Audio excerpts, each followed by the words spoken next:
सतगुरु नानक प्रगटिया मिटी धुन जग चानन होया। साथियों, हम सभी बड़े प्रेम पूर्वक बाबे नानक जी का प्रकाश उत्सव बहुत प्रेम से मना रहे हैं, बड़े उत्साह से मना रहे हैं, बड़ी प्रसन्नता से मना रहे हैं। कल यानी कि कार्तिक मास की पूर्णिमा, पूर्ण चंद्रमा होता है, यानी जगत को प्रकाश देने वाला इस धरती पर आया है। वो बाल्यकाल से ही अपने आप में जो विलक्षण प्रतिभाओं के स्वामी थे। कहते हैं जो 8 वर्ष की आयु में जब उनको उनके पिता कालू मेहता ने कुछ पशुओं को चराने के लिए भेजा, उन्होंने वहां पर जब पशुओं को चराने के लिए भेज दिया और वो एक पेड़ के नीचे ध्यान करने बैठ गए उस सच करतार का, परमात्मा का, क्योंकि विलक्षण थे वो बचपन से ही। और वहां पर उन्होंने देखा कि बहुत देर हुई तो उसके बाद उन पर धूप आने लगी। पता नहीं कहां से एक काला नाग आया, बहुत बड़े फन वाला।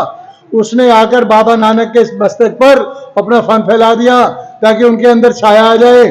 और उसके बाद वहां के हाकिम राय बुलार वहां से निकल रहे थे अपने घोड़े पर, उन्होंने ये अजीब दृश्य देखा, हैरान हो गए, नजदीक आए, उन्होंने थोड़ा सा आहट भी की ताकि वो नाग वहां से चला जाए।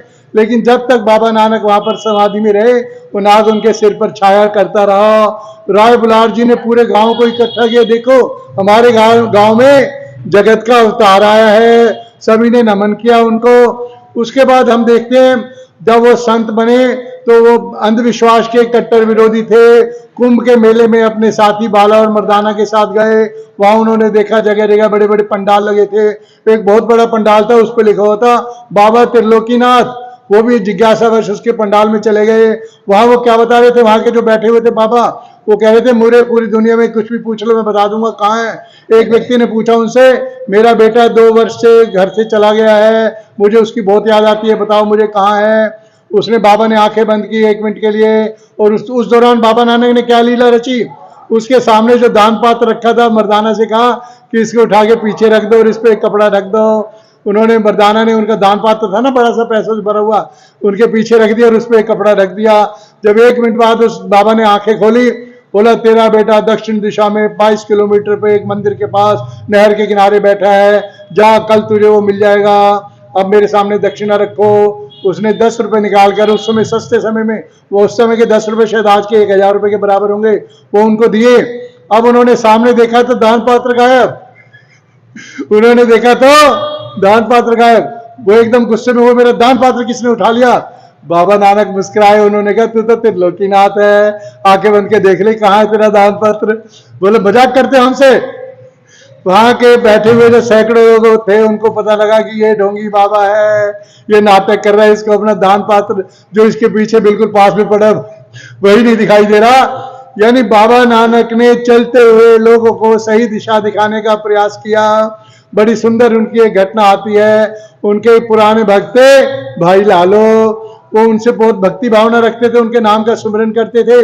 वो चलते चलते भाई लालो के गांव आए और उसके बड़े ही थे वो भाई लालो, और आकर उसकी जो घर में जैसे छोटा सा घर था, जैसा रूखा सूखा उसका भोजन था, बड़े प्रेम से ग्रहण करने लगे। वहां के एक बहुत बड़े रईस मलिक भागो, जिसका तूती बोलती थी दूर दूर तक, इतने धनवान है ये, उसको था कि गुरु नानक देव मेरे घर पर आएंगे, मेरे हवेली पर आएंगे, इतनी आलीशान हवेली है। और उन्होंने गुरु नानक के स्वागत के लिए तरह तरह के व्यंजन बनाए थे। उन्होंने कहा कि गुरु नानक जी मेरे घर पर आओ, लंगर छको। गुरु नानक देव जी ने बड़े प्रेम से उसके लिए मना किया। गुरु नानक देव जी ने कहा कि मैं नहीं आपके घर आ सकता। तो फिर बताते हैं कि मलिक भागो ने जबरदस्ती अपने सेवकों को भेजकर गुरु नानक जी को अपने घर बुलवाया। गुरु नानक जी ने फिर उनके लिए लीला रचाई। गुरु नानक जी ने कहा कि अपने घर से जो बना हुआ स्वादिष्ट व्यंजन है वो मुझे दे। एक हाथ में भाई मलिक भागो अपने सेवक के घर से बुलाई हुई सूखी रोटी मंगाई, दोनों व्यंजनों को अपने हाथ से निचोड़ना शुरू किया। जो मलिक भागो का जो व्यंजन था उसके अंदर से खून की धारा बह निकली, जो उनके सेवक का व्यंजन था उसके अंदर से दूध की धारा बह निकली।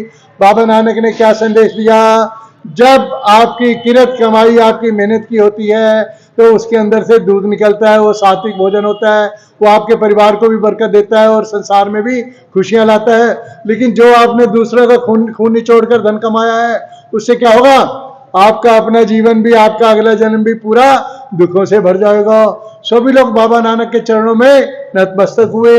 ऐसी अनेकों जो है करामात, ऐसे अनेकों चमत्कार बाबा नानक ने अपने जीवन में दिखाए जिनका वर्णन करना किसी भी वाणी से बल से बाहर है। साथियों, उन्होंने एक शब्द गुरुबाणी में आता है, नाम खुमारी नानका चढ़ी रहे दिन रात, यानी उस बाबा नानक के नाम का नशा, प्रभु के नाम का नशा ऐसा अद्भुत नशा है जिसमें आदमी पड़ जाए तो नशा बढ़ता ही चला जाता है। लेकिन इसके विपरीत आज हम देखते हैं हमारा पंजाब, वीरों का पंजाब, शेरों का पंजाब नशे का शिकार होता जा रहा है, जहां हमारे नौजवान तरह तरह के नशे ले रहे हैं, जिसके कारण हम पढ़ते हैं कि वो अकारण मृत्यु को प्राप्त हो रहे नौजवान होते हुए भी।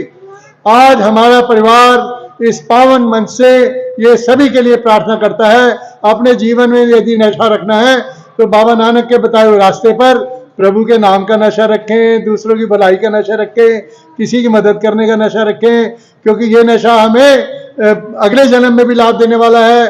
और ये जो दूसरे संसारिक नशे क्या करते हैं, हमें कमजोर करते हैं, तो अकस्मात ही हमारे परिवार को अचानक परेशानी में डाल देते हैं। सभी मिलकर बोलेंगे, बोले सो निहाल।